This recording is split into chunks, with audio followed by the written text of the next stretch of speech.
बिहार चुनाव के नजदीक आते ही नीतीश ने बीजेपी को आंख दिखा दी और बता दिया कि सीट बंटवारे में नीतीश अपनी ही मर्जी चलाएंगे। नीतीश बीजेपी की चाल को समझ चुके हैं और अब वो बीजेपी को उसकी मंशा में कामयाब नहीं होने देंगे।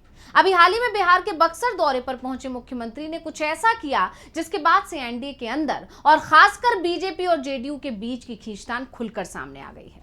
सीट बंटवारे को लेकर बीजेपी आगे कोई खेल करे उससे पहले ही नीतीश ने अपना फैसला बीजेपी को बता दिया, जिसके बाद से सियासत गर्मा गई है। एनडीए में बवाल मच गया है। चुनाव से ठीक पहले एनडीए बिखरा हुआ दिख रहा है। तो कैसे नीतीश के तेवर ने बढ़ाई बीजेपी की बेचैनी और क्यों अचानक नीतीश ने किया ऐसा ऐलान, इसका बिहार चुनाव पर क्या पड़ेगा असर, इसी पर हम अपनी स्पेशल रिपोर्ट में करेंगे चर्चा। नमस्कार, मैं हूं अंशिता।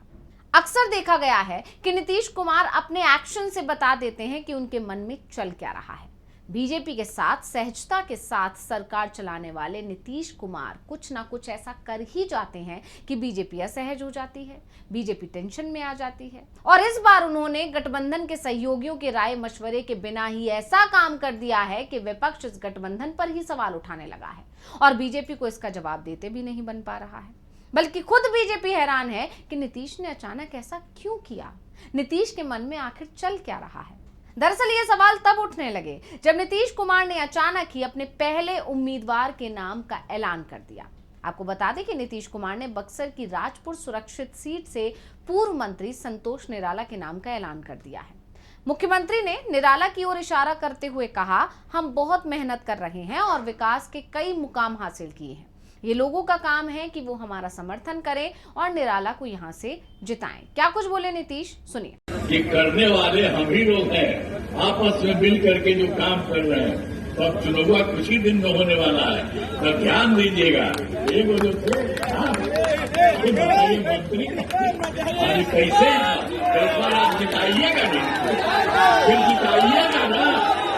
सब काम करने वाले हैं, यही कहेंगे आपके बीच में आए हैं, नीतीश कुमार ने ये ऐलान उस वक्त किया जब मंच पर उनके साथ बीजेपी नेता और बिहार के उप मुख्यमंत्री सम्राट चौधरी भी मौजूद थे। नीतीश कुमार संतोष निराला के नाम का ऐलान कर रहे थे और सम्राट चौधरी चुपचाप उस ऐलान को सुनने पर मजबूर थे क्योंकि वो उस वक्त कुछ बोल नहीं सकते थे। अब इस पर बवाल इसलिए मच गया क्योंकि अभी तक ये तय ही नहीं है कि राजपूत सीट किसके खाते में जाएगी। राजपूत सीट तो दूर, अभी तक यही तय नहीं हो पाया है कि एनडीए में कौन सा दल कितनी सीटों पर चुनाव लड़ेगा। लेकिन नीतीश ने अपने उम्मीदवार का ऐलान कर दिया और उम्मीदवार का ऐलान किया सीट के साथ। अब यहाँ सबसे ज्यादा गौर करने वाली बात यह भी है कि नीतीश कुमार ने जिस संतोष निराला के नाम का ऐलान किया है वो 2020 में चुनाव हार चुके हैं। उन्हें कांग्रेस प्रत्याशी ने मात दी थी। ऐसे में हारे हुए प्रत्याशी पर दांव लगाकर नीतीश ने एनडीए को यह संदेश तो दे ही दिया कि सीट बंटवारे में अपर हैंड तो उनका खुद का ही रहेगा, भले ही बीजेपी जो चाहे कहे, जो चाहे करे। अब कहा यह जा रहा है कि बिहार विधानसभा चुनाव को लेकर एनडीए के घटक दलों के बीच सीट शेयरिंग का फॉर्मूला सुलझने के बजाय लगातार उलझता ही जा रहा है। एनडीए के दो घटक दलों के नेता आमने सामने आ गए हैं, जिससे सीट बंटवारे में पेच फंस गया है। लेकिन मुख्यमंत्री नीतीश कुमार ने अपनी पार्टी के उम्मीदवारों के नाम का ऐलान शुरू कर दिया। नीतीश ने संतोष निराला के नाम का ऐलान कर अपने तेवर दिखा दिए हैं। साथ ही नीतीश के इस कदम ने साफ कर दिया है कि सीट बंटवारे की औपचारिक बातचीत शुरू होने से पहले ही जेडीयू अपनी मजबूत पकड़ वाले इलाकों में प्रत्याशी तय करने की रणनीति पर है। यानी इस बार भी नीतीश कुमार उसी रणनीति के तहत काम कर रहे हैं जिससे बार्गेनिंग पावर उनके हाथ में रहे। और अब नीतीश कुमार के अपने उम्मीदवार के नाम का ऐलान करने के बाद से चर्चा का बाजार गर्मा गया है कि एनडीए में बिहार चुनाव से पहले ही बगावत देखने को मिल रही है। बिहार में अगर एनडीए की सरकार बनती है तो नीतीश मुख्यमंत्री की कुर्सी छोड़ने को राजी नहीं है और बीजेपी इस बार महाराष्ट्र मॉडल लागू करने की कोशिश में है। और नीतीश बीजेपी की चाल समझ गए हैं, इसलिए बीजेपी से एक कदम आगे चल रहे हैं। इसीलिए उन्होंने बिना देरी की अपनी मंशा बता दी। अब बीजेपी इसलिए परेशान है क्योंकि सिर्फ नीतीश ही नहीं, एनडीए के दूसरे दल भी सीट बंटवारे को लेकर ऐसे ही बीजेपी पर दबाव बना रहे हैं। जीतन राम मांझी वो तो बहुत पहले ही अपने पहले उम्मीदवार के नाम का ऐलान कर चुके हैं। आपको याद होगा अप्रैल महीने में जीतन राम मांझी एक कार्यक्रम में पहुंचे थे जहां कसबा विधानसभा सीट से राजेंद्र यादव को उम्मीदवार घोषित कर दिया था जीतन राम मांझी ने। यही नहीं, उन्होंने कार्यकर्ताओं से कम 20 सीटें जिताने की अपील भी की थी और कहा था कि इससे सरकार में पार्टी की आवाज बुलंद होगी। अब जीतन राम मांझी के इस बयान के बाद माना गया था कि उन्होंने आलाकमान को संदेश पहुंचा दिया है कि वो 20 से तो ज्यादा ही सीटें चाहते हैं, इससे कम पर बात नहीं बनने वाली। इसके अलावा खुद को मोदी का हनुमान कहने वाले चिराग पासवान तो सभी 243 सीटों पर चुनाव लड़ने का ऐलान कर रहे हैं और इस तरह वो बीजेपी पर दबाव बना ही रहे हैं। लेकिन इन सब के बीच में पशुपति पारस, जो कभी एनडीए के ही सहयोगी थे, उनके एक बयान ने बीजेपी की चिंता बढ़ा दी है। मोदी सरकार में मंत्री रह चुके पशुपति पारस ने बड़ा दावा किया है। उन्होंने कहा कि बिहार चुनाव आते आते एनडीए टूट जाएगा। क्या कुछ बोले हैं पशुपति पारस, सुनिए।